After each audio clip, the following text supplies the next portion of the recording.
എന്തുകൊണ്ട് ഈ പോലീസ് ജനങ്ങളെ ഇങ്ങനെ നിരന്തരമായി ഉറപ്പിക്കുന്നു? എന്താണ് ഇതിന് കാരണം? എന്തുകൊണ്ട് തൃശ്ശൂർ പൂരം കലക്കുന്നു?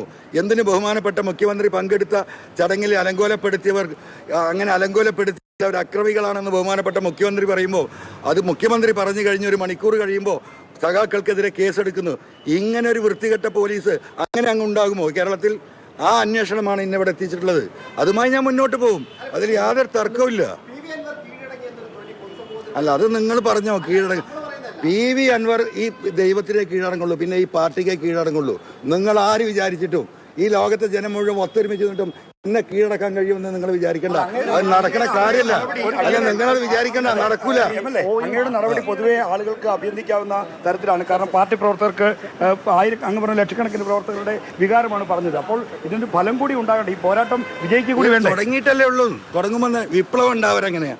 നിങ്ങളൊക്കെ ചരിത്രം പഠിച്ചവരാണല്ലോ. വിപ്ലവം എങ്ങനെയാണ് ഉണ്ടാവുന്നത്? അത് എഴുതി വെച്ചൊരു സംഘടന ഉണ്ടാക്കി സംവിധാനം ഉണ്ടാക്കിയിട്ടല്ല ഉണ്ടാവാറ്. അത് വിപ്ലവം ഒരു ജനകീയ മുന്നേറ്റമാണ് ഉണ്ടാവുന്നത്. അതൊരു വിപ്ലവമായി മാറി മറ്റൊരു രൂപത്തിലേക്ക് രൂപാന്തരപ്പെടുക ചെയ്യുക. ഇത് ഈ അഴിമതിക്കെതിരെ, ഈ അക്രമത്തിനെതിരെ, ഇവിടെ ജനങ്ങൾ ആഗ്രഹിക്കുന്ന ഈ ഗവൺമെന്റിനെ തകർക്കാൻ ശ്രമിക്കുന്ന ഒരു ലോബിക്കെതിരെയുള്ള ഒരു വിപ്ലവമായി മാറും. അതിന് യാതൊരു തർക്കവുമില്ല. ഒരു കൊട്ടാര വിപ്ലവമാണ്. അല്ല, അത് കൊട്ടാരത്തിലാണോ കുടിലാണോ എന്ന് നമുക്ക് നോക്കാം. അതിലേക്കൊന്നും ഞാനില്ല. അതൊക്കെ നിങ്ങൾ അന്വേഷിക്കുക, അതിന്റെ വഴിക്ക് പോകുന്നുണ്ട്. ഞാൻ ഫോക്കസ് ചെയ്ത കുറച്ച് കാര്യങ്ങളുണ്ട്. ആ ഫോക്കസിൽ നിന്ന് ഞാൻ ഇപ്പൊ തൽക്കാലം മാറാൻ തയ്യാറല്ല. മാറേണ്ടി അതിന്റെ ജോലി കഴിയുമ്പോൾ നമുക്ക് അപ്പം ആലോചിക്കാം. നിങ്ങൾക്ക് പോയി അന്വേഷിക്കാലോ. MR അജിത് കുമാറും DCCക്കെതിരെ ഉന്നയിച്ച ആരോപണങ്ങൾ, കുറച്ച് തെളിവുകളും പുറത്തു വന്നു. ഏതാണ്ട് വളരെ കുറച്ച് മാത്രം. ഇനിയും ഒട്ടേറെ തെളിവുകൾ MLAയുടെ പക്കലുണ്ട്.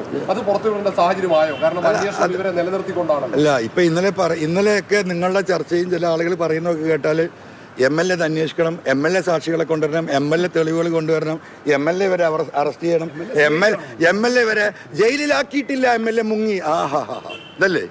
എന്താ ചെയ്യാൻ പറ്റും? ഞാൻ കൊടുത്തത് തെളിവുകളുടെ സൂചനാ തെളിവുകളാ. അത്രേ കൊടുക്കാൻ കഴിയൂ. ആ തെളിവുകളിലേക്കുള്ള സൂചനാ തെളിവുകൾ അത് അന്വേഷിക്കേണ്ടത് ഈ ഏജൻസികളാണ്. ഇൻവെസ്റ്റിഗേഷനാണ് നടത്തേണ്ടത്. ആ ഘട്ടത്തിലാണ് എന്തെങ്കിലും കൊടുക്കാൻ ബാക്കി കഴിയുള്ളൂ. ഇവരെയൊക്കെ പാരെ പിടിച്ച് അന്വേഷിച്ച് ജയിലിലാക്കിയിട്ട് ഞാൻ അങ്ങോട്ട് പോയാൽ ഞാനാര്? ഇംഗ്ലീഷ് സിനിമയിലൊക്കെ കാണുന്ന പോലെ. ഈ ഉദ്യോഗസ്ഥർ സുജിത് ദാസിനും അജിത് കുമാറിനുമെതിരെ നടപടി സ്വീകരിക്കാൻ കഴിയാതെ പോകുന്നത് ഭയപ്പെട്ടിട്ടാണെന്ന് തോന്നുന്നുണ്ടോ? ഇല്ല, ഒരിക്കലും ഇല്ല. നടപടി എടുക്കേണ്ട സമയത്തേക്ക് എത്തുന്നല്ലേ ഉള്ളൂ. ഇതിനൊരു നടപടിക്രമമില്ലേ? ആ നടപടിക്രമമില്ലാതെ ഇപ്പോൾ ഇങ്ങനെ ഒരു സ്റ്റേറ്റ്മെന്റിന് പോലുള്ള സുജിത് ദാസ് ഒരു ഉദാഹരണം എടുക്കാം നമുക്ക്. അദ്ദേഹത്തെ സസ്പെൻഡ് ചെയ്തു. അദ്ദേഹം പോയി ഹൈക്കോടതി പോയി സ്റ്റേ വാങ്ങിയാൽ, അല്ല ഞാൻ ചോദിക്കട്ടെ, സസ്പെൻഡ് ചെയ്ത അദ്ദേഹം ഒരു സ്റ്റേ വാങ്ങിച്ചാൽ അങ്ങനത്തെ എത്രയോ സംഭവങ്ങൾ കേരളത്തിൽ ഉണ്ടായിട്ടില്ലേ? അദ്ദേഹത്തെ സസ്പെൻഡ് ചെയ്യണമെങ്കിൽ ഒരു നടപടിക്രമം പാലിക്കണം. പക്ഷേ ചുമതലയിൽ നിന്ന് MR അജിത് കുമാറിനെ ക്രമസമാധാന ചുമതലയിൽ മാറ്റുന്നതിന് ഈ നടപടി ഒരു എക്സിക്യൂട്ടീവ് ഓർഡർ കൊണ്ട് മാത്രം സാധിക്കുമല്ലോ. എന്താ ചെയ്യാത്തത്? സാധിക്കുമായിരിക്കാം. എനിക്കതിനെ കുറിച്ച് അത്ര പ്രൊഫഷണലായിട്ട് ലീഗലായിട്ട് അതിനെ കുറിച്ച് എനിക്കറിയില്ല. അപ്പോൾ ഞാനതാ പറഞ്ഞത്, ഒരു ഹെഡ് മാസ്റ്ററെ കുറിച്ചുള്ള പരാതി അവിടെ സൂചിപ്പിച്ചല്ലോ. അങ്ങനെ ഉണ്ടാവുമോ? ഈ പറയുന്ന ഇത്രയും മനുഷ്യരോട് കമ്മിറ്റഡ് ആയിട്ടുള്ള സാമൂഹ്യ പ്രതിബദ്ധതയുള്ള ഒരു പാർട്ടിക്ക്, ഒരു ഗവൺമെന്റിന് അങ്ങനെ ഒരു തീരുമാനം എടുക്കാൻ കഴിയുമോ? അതിനൊരു സമയം എടുക്കുമായിരിക്കും. We will wait and see. മുഖ്യമന്ത്രിയോടാണോ പാർട്ടിയോടാണോ? എന്റെ കമ്മിറ്റ്മെന്റ് മുഖ്യമന്ത്രി അങ്ങനെയാ. മുഖ്യമന്ത്രി അദ്ദേഹം വീട്ടിൽ നിന്ന് വന്നായതല്ലോ, ഈ പാർട്ടിയല്ലേ ആക്കിയത്. അപ്പോൾ ആരോടാ കമ്മിറ്റ്മെന്റ് ഉണ്ടാവുക? എനിക്ക് മുഖ്യമന്ത്രിയോടും കമ്മിറ്റ്മെന്റ് ഉണ്ട്, പാർട്ടിയോടും കമ്മിറ്റ്മെന്റ് ഉണ്ട്. അതായത് ഈ പാർട്ടിയുടെ പ്രതിനിധിയായിട്ട് വന്നത്. അപ്പോൾ പിന്നെ എന്താ അങ്ങനെ ഒരു ചോദ്യം? ജൂനിയർ ഓഫീസർമാർ നടത്തുന്ന ഈ അന്വേഷണത്തിൽ എന്ത് വിശ്വാസ്യതയുണ്ട്?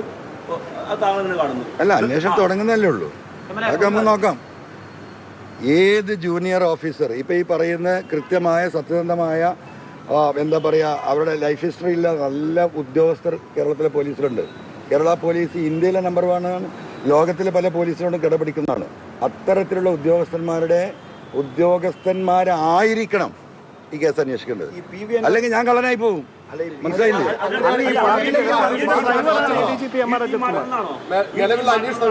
എങ്ങനെ? അല്ല, അങ്ങനെയൊന്നും ഞാൻ ഇപ്പൊ പറയില്ല. ഒക്കെ പറയേണ്ട സമയത്ത് നമുക്ക് നോക്കാം. അന്വേഷണം എങ്ങനെ പോകുന്നത് നോക്കാം നമുക്ക്. ഈ ആരോപണങ്ങൾ ഉന്നയിച്ചത് പാർട്ടിക്കകത്തെ അല്ലെങ്കിൽ ഏതെങ്കിലും കുറച്ച് ആളുകളുടെ പ്രേരണ കൊണ്ടാണ് എന്ന തരത്തിലുള്ള വ്യാഖ്യാനങ്ങളും വരുന്നുണ്ട്. അല്ല, നിങ്ങൾ എന്താ അറിയോ, നിങ്ങൾ ഈ കളവ് പറയുന്നവരെ മാത്രം അല്ല ഞാൻ പറയട്ടെ, കണ്ട് ശീലിച്ചവരാണ്. അപ്പം ഞാൻ ഇപ്പോഴും സത്യസന്ധമായി പറയുന്നു, ഞാൻ ഈ വിഷയത്തിലേക്ക് ഇറങ്ങി പബ്ലിക് സ്റ്റേറ്റ്മെന്റ് തുടങ്ങിയതിന് ശേഷം, SP-യുമായിട്ടുള്ള ഡയറക്റ്റ് ആയിട്ടുള്ള ഇഷ്യൂസ് തുടങ്ങിയ ശേഷം നിരവധി തവണ പാർട്ടി ഓഫീസിൽ നിന്നും CM-ന്റെ ഓഫീസിൽ നിന്നും എന്നെ ബന്ധപ്പെടാൻ ശ്രമിച്ചിട്ടുണ്ട്. ഞാൻ ഫോൺ അറ്റൻഡ് ചെയ്തിട്ടില്ല. ഞാൻ പലതവണ ഫോൺ ഓഫാക്കിയിട്ടുണ്ട്. നിങ്ങൾക്കറിയാം, നിങ്ങൾ തന്നെ പലരും എന്നെ വിളിച്ച് കിട്ടുന്നില്ല. എൻ്റെ ഡ്രൈവറെ ഫോൺ ഓഫാക്കാൻ ഞാൻ പറഞ്ഞിട്ടുണ്ട്, എൻ്റെ സ്റ്റാഫിൻ്റെ ഫോൺ ഓഫാക്കാൻ പറഞ്ഞിട്ടുണ്ട്, എൻ്റെ കൂടെയുള്ള എൻ്റെ ഗൺമാന്മാരുടെ ഫോൺ ഞാൻ ഓഫാക്കിച്ചിട്ടുണ്ട്. എന്തുകൊണ്ടാണ്? ഈ വിഷയം ഒന്ന് പുറത്തു വരട്ടെ. അതാ ഞാൻ പറഞ്ഞത്, ഇതിൻ്റെ പിന്നിൽ എൻ്റെ ആ ധർമ്മം, എൻ്റെ കൂടെ ദൈവമേ ഈ വിഷയത്തിന് ഉള്ളൂ എന്ന് ഞാൻ പറയുന്നതാണ്. ബാക്കി ഇപ്പോൾ ഞാനിത് ഗവൺമെൻറ്റിനെ ഏൽപ്പിച്ചു, മുഖ്യമന്ത്രിയെ ഏൽപ്പിച്ചു, ഇപ്പോൾ ഇതാ പാർട്ടി സെക്രട്ടറിയെ ഏൽപ്പിച്ചു. ഇനി എന്ത് നടക്കും നമുക്ക് നോക്കാന്ന്. അല്ല, അങ്ങേക്ക് ഈ സംവിധാനങ്ങളിൽ വിശ്വാസമില്ലാത്തത് കൊണ്ടാണോ ഫോൺ ഓഫാക്കി വെച്ചിട്ട് പൊതുസമൂഹത്തോട് പറഞ്ഞതിന് ശേഷം പിന്നീട് സർക്കാരിനെ ഇത് അറിയിച്ചാൽ മതി? അല്ലല്ല, എനിക്ക് പറയാനുള്ള കാര്യങ്ങൾ മുഴുവൻ പറഞ്ഞു കഴിഞ്ഞതിന് ശേഷം ഈ ഉത്തരവാദിത്തപ്പെട്ടവരെ കണ്ടാൽ മതി എന്ന എൻ്റെ തീരുമാനമാണ്.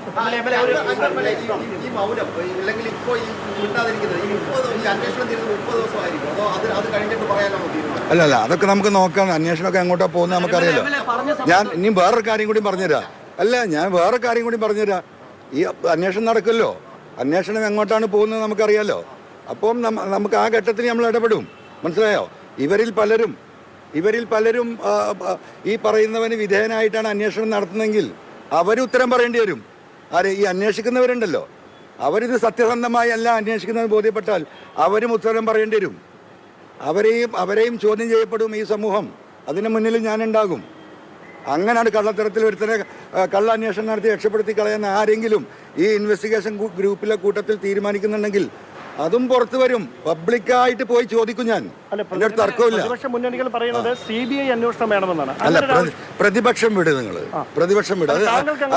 അല്ല, എനിക്ക് അങ്ങനെ ഒരു അഭിപ്രായമില്ല. ഇവിടുത്തെ ഏജൻസി, ഇവിടുത്തെ പോലീസിന് തന്നെ കൃത്യമായി ഇത് അന്വേഷിച്ച് വെളിയിൽ കൊണ്ടുവരാൻ കഴിയുമെന്ന ഉത്തമ ബോധ്യമുള്ള ഈ പാർട്ടിയിലും ഈ ഗവൺമെന്റിലും അടിയുറച്ച വിശ്വാസമുള്ള ഒരു ഉറച്ച സഖാവാണ് ഞാൻ. ഒരു വിദേശ ഏജൻസിയോ ഒരു ദേശീയ ഏജൻസിയോ ഇതിന് ആവശ്യമില്ല. അല്ല, അത് നമുക്ക് പിന്നെ പറയാം.